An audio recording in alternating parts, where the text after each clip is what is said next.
The moment I knew everything had changed wasn't dramatic. It wasn't a screaming match or some big confrontation.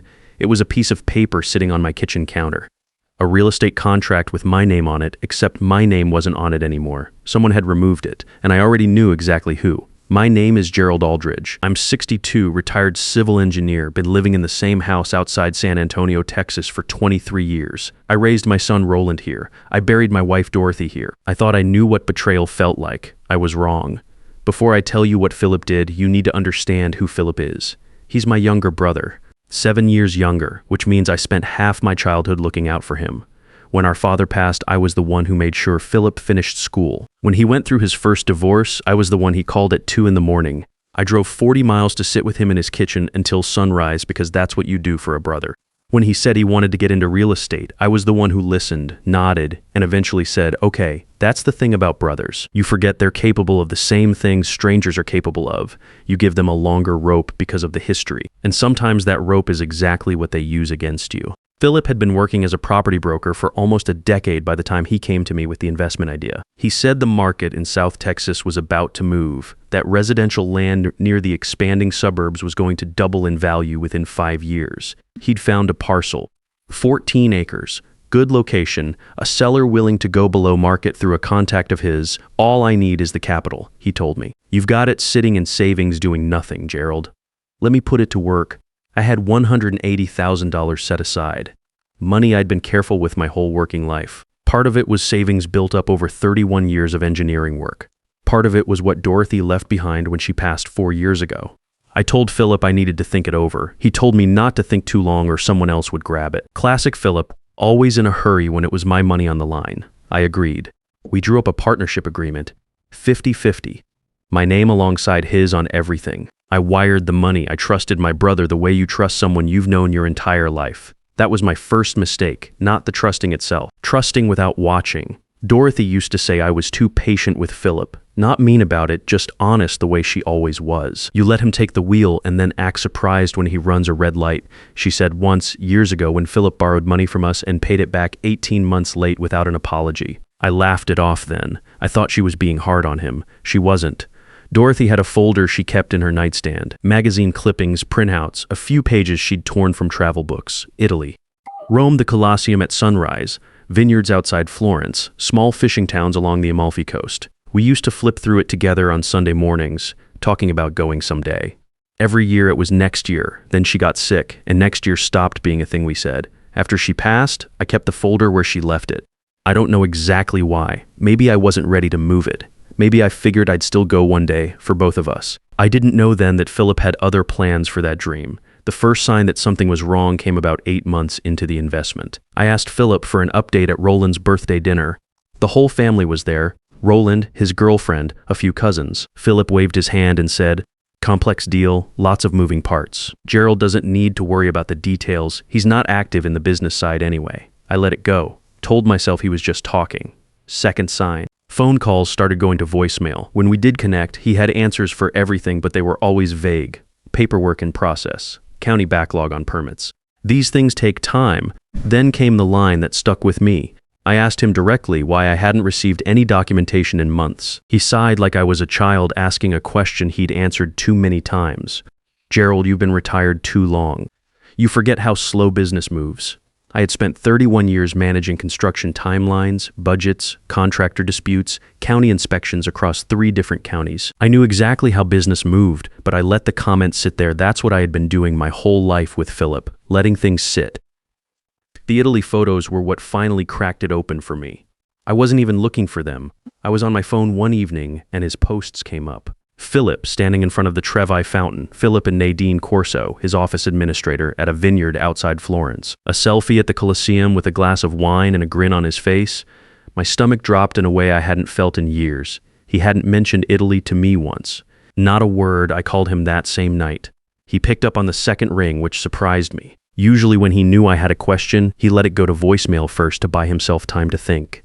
Italy, I said. Since when are you going to Italy? Work trip. Client relationship stuff. Nothing exciting. Which client? He paused just a half second too long. You wouldn't know them. Small developer out of Austin looking at European investment models. It's complicated. How long are you over there? 2 weeks, maybe a little more. I asked him why he hadn't mentioned it. He said it came together fast. I asked him how the property deal was moving while he was overseas. He said he had it handled. I asked him to send me the latest documentation when he had a chance.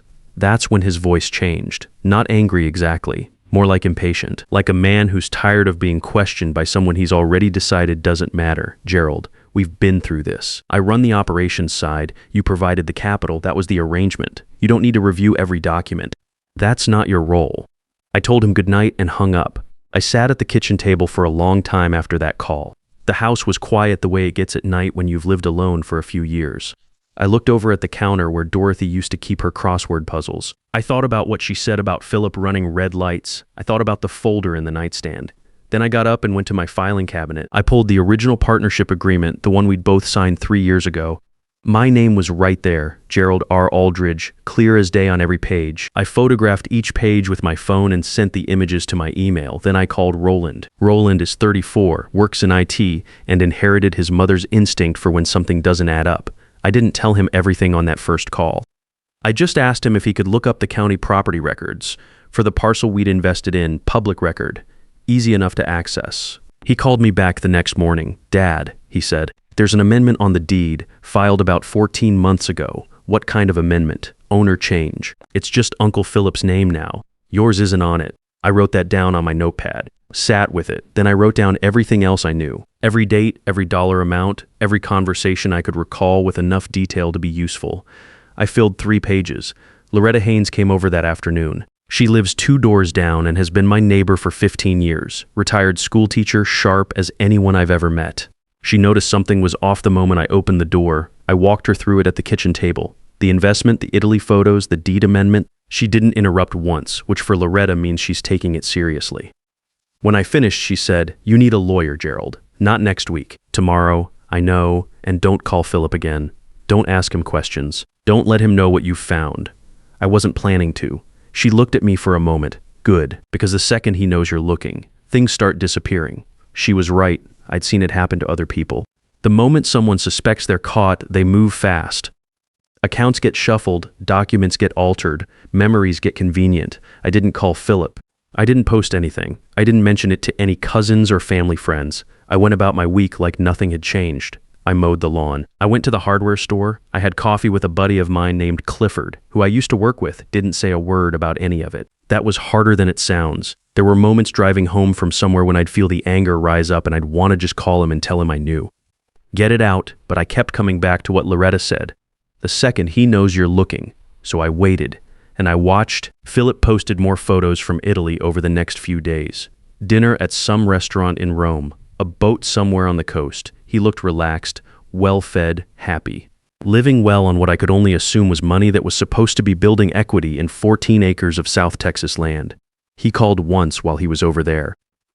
Casual tone, like we'd never had that tense conversation about documentation, asked how things were back home. I told him everything was fine. The weather had been good. The garden was coming in nice. He said that sounded great and wrapped up the call in about 3 minutes. He didn't ask about the partnership. He didn't mention the property once. That told me everything I needed to know about how safe he thought he was.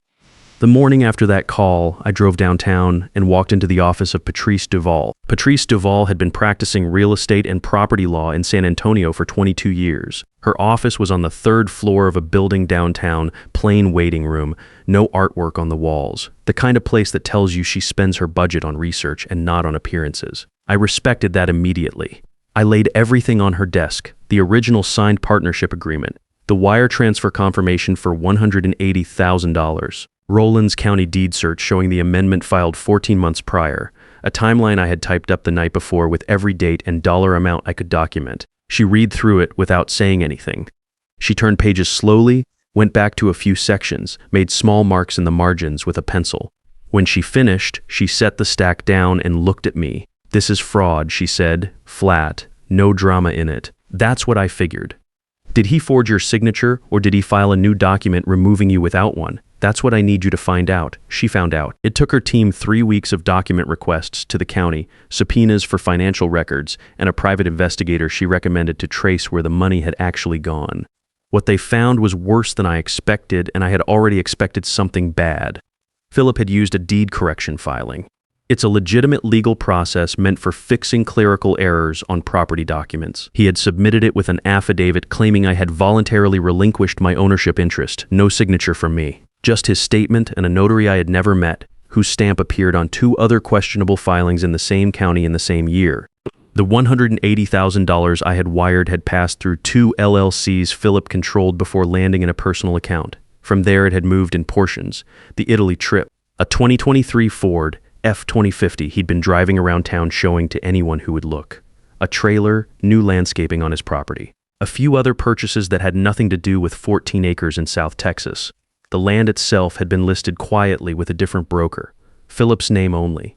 Asking price was $340,000. Patrice walked me through all of it at a follow-up meeting. Roland sat beside me and didn't say a word the whole time. When Patrice finished laying it out, Roland looked at the table for a moment and then looked at me. "Dad, I'm sorry. It's not on you," I said. "I know. I'm still sorry. That was the hardest part of all of it. Not the money, not the legal process. It was sitting across from my son and watching him grieve something I had already been grieving alone for weeks. The idea of the family we thought we had." Patrice asked me how I wanted to proceed. She laid out the options clearly. I could confront Philip privately and demand restitution, which gave him the chance to move assets faster. I could report it criminally, which would be slower and the outcome less certain. Or I could file a civil suit immediately, move to freeze relevant assets, and let the process work. I didn't need long to decide. "File it," I said. "There's a good chance he tries to settle before trial once he sees what we have. That's fine. I just want it on record. I want him to have to answer for it in writing." She nodded. "I'll have the complaint ready by end of week." I drove home and went about the rest of my day. Made dinner, watched a little TV, called Roland to check in. I slept better that night than I had in months, which surprised me. I thought knowing everything would make it harder to rest. Instead, it was the opposite. The not knowing had been the weight. Now I had a plan. The following weeks, I kept my routine exactly as it had always been.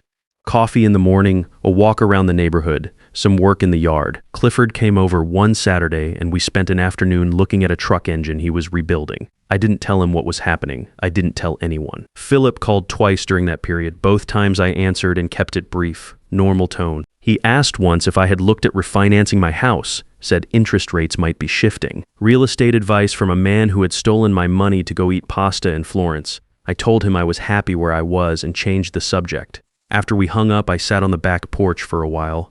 The yard was quiet. I had some tomatoes coming in along the back fence and a few herbs Dorothy had planted years ago that somehow still came back every season. Rosemary and some basil. I never touched them, just let them grow. I thought about her folder in the nightstand, all those magazine pages she had saved, all those years of saying next year. I made a decision sitting there on that porch. Whatever came out of this, however the legal process ended, I was going to Italy. Not to prove something to Philip. Not to post photos and make a point. I was going because Dorothy and I had meant to go and we ran out of time, and I was not going to keep running out of time. I went back inside and Patrice filed the complaint the next morning. Philip got served on a Thursday afternoon in November. I wasn't there to see it. I heard about it later from my cousin Bertram, who happened to be passing by Philip's house that day. According to Bertram, Philip was standing in his driveway showing off the F-250 to a buddy of his new tires on it. Probably had it washed that morning. The kind of afternoon where a man feels good about his life. The process server pulled up, confirmed his name, and handed him the envelope. Bertram said Philip laughed at first, took the papers like it was nothing, some minor nuisance, probably assumed it was a vendor dispute or a contractor complaint. Something small he could make go away with a phone call. Then he read the first page. Bertram said the laugh stopped. Philip stood there in his driveway next to his truck and read the complaint through twice. By the time he looked up, his buddy had gone quiet too. Philip called me 5 times in the next 20 minutes. I was sitting in my kitchen drinking coffee. I watched the phone light up each time. Let it ring through. The 5th time I picked up, Gerald. His voice was tight, controlled but tight. "This is completely out of proportion. You don't understand the full picture here." "I think I do," I said. "There were expenses, carrying costs." The deal structure shifted and I had to make adjustments to the ownership filing to protect the asset. "I was going to bring you back in once the refinancing cleared." I let him finish. Then I said, "Patrice Duval will be in contact with your attorney. Gerald, we are brothers. You're going to drag this into court over a paperwork issue." "It's not a paperwork issue," I said. "Good night, Philip." I hung up and set the phone face down on the table. My coffee had gone cold. I sat there for a while in the quiet. Outside, I could hear a neighbor's dog barking a few houses down and then stopping. I thought about calling Roland, but decided to wait until morning. There was nothing left to do that night that couldn't wait. What came next was the part I hadn't fully prepared myself for. The family pressure. Philip worked fast. Within a week, he had gotten to our cousin Bertram, 2 other cousins on our father's side, and our aunt in Dallas. He told each of them his version, that it was a misunderstanding, that I was overreacting, that the investment had complications I didn't understand because I had been out of the workforce too long, that we could settle this privately if I would just agree to talk to him directly. 2 of those cousins called me. Both conversations were uncomfortable. One of them said he hoped we could handle it like family. I told him I agreed, and that family meant accountability the same as anyone else. He didn't have much to say after that. The other one suggested maybe a mediator could help before it went any further. I told her my attorney was handling it and left it there. I didn't explain myself beyond that. I had the documents. I didn't need to win a debate at a family dinner table. Philip tried one more time about 3 weeks after the filing. He called from a number I didn't recognize, which told me he knew I wasn't answering his regular calls. I picked up without knowing it was him. He sounded different that time, less controlled. He said he was in a difficult position and that things had moved faster than he planned and that he had made some decisions he shouldn't have, but that he needed time to work it out without lawyers involved. I said, I gave you 3 years, Philip. You had the time. He was quiet for a moment. Then he said, I thought you trusted me. I did. I said, that was the problem. I ended the call and sat with that for the rest of the evening, not with anger exactly, more like a tiredness that comes from finally saying out loud something you had been carrying for a long time. The case moved through the process the way Patrice said it would. Philip's attorney filed a response that challenged the fraud classification and offered a reduced settlement figure that was less than half of what I was owed. Patrice sent back a letter with an itemized accounting of every dollar we could document and a date for the next filing deadline. His attorney came back with a better number 2 weeks later. We went through 2 more rounds before they landed somewhere Patrice said was worth accepting. She laid out the final number on a Tuesday morning in her office. $162,000 returned to me as principal restitution. $14,000 in legal costs covered by Philip. The F-250 to be liquidated in proceeds applied toward the settlement balance, since we could demonstrate it had been purchased directly from funds taken from the joint investment account. Total recovery, $166,000. I signed the settlement agreement that afternoon. Patrice shook my hand and said I had been one of the most patient clients she had worked with through a process like this. I told her patience wasn't the word I would use. I just hadn't seen any point in rushing something that needed to be done right. I drove home with the signed copies in a folder on the passenger seat. I stopped at the grocery store on the way, picked up some things for dinner. Stood in the produce section for a few minutes looking at tomatoes. Ordinary afternoon. Life going on the same way it always does, even when something big has just quietly closed. The check cleared on a Tuesday morning in late spring. I was sitting at the kitchen table when the bank notification came through on my phone. I set the phone down and looked out the window for a while. The yard was bright. The rosemary along the back fence had gotten tall again, same as it did every year without any help from me. I didn't feel triumphant. I didn't feel like celebrating. What I felt was something closer to stillness.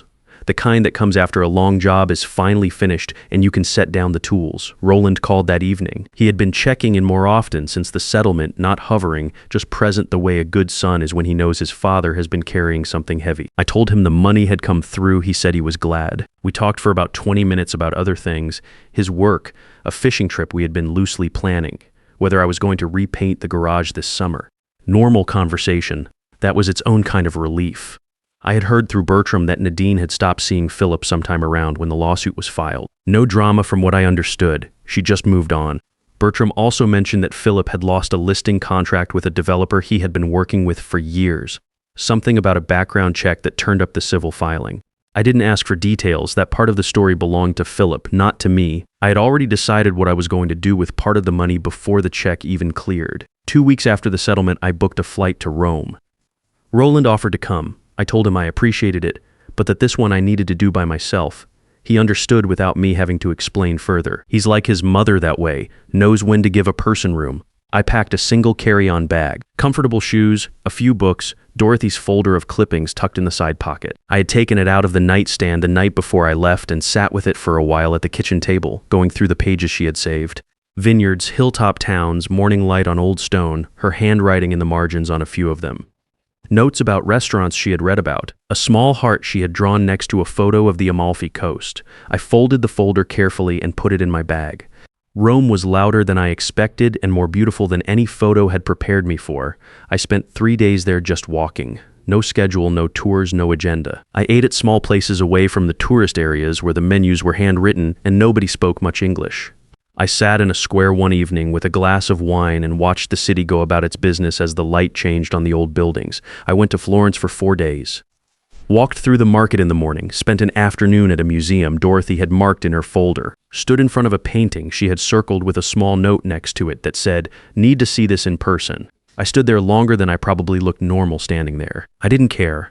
The last few days I spent in a small town in Tuscany that wasn't in any of the travel guides. I found it by asking the woman who ran my guest house in Florence where she would go if she had a few quiet days. She gave me a name and wrote down 2 restaurants and told me to try the bread. She was right about the bread. I sat on a hillside on my last afternoon there and looked out over the valley, vineyards and farmhouses and a road winding through it all with almost no traffic. I took out Dorothy's folder and held it in my lap. I didn't say anything out loud. I didn't need to.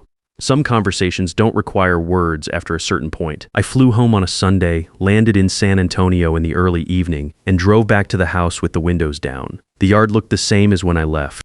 The rosemary was still standing. The tomatoes along the back fence had gotten a little wild without me there to manage them. I changed clothes, made some dinner, and sat on the back porch until it got dark. Before I finish, I want to say something directly to you, because if you have listened this far, something in this story probably landed somewhere real. If someone close to you is handling your money and gets irritated when you ask questions, that irritation is your answer. Legitimate partners welcome oversight. Only people with something to hide push back on it. Get the documents, find a good attorney, let the process do the work. You don't have to confront anyone in a driveway. You don't have to make a scene. You just have to stop letting trust become a reason to stop paying attention. You have worked too long and too hard to hand anyone that kind of power over what you built. Philip went to Italy on my money and came home to a lawsuit. I went to Italy on my own terms and came home to a life that was fully mine. That's the only ending that made sense.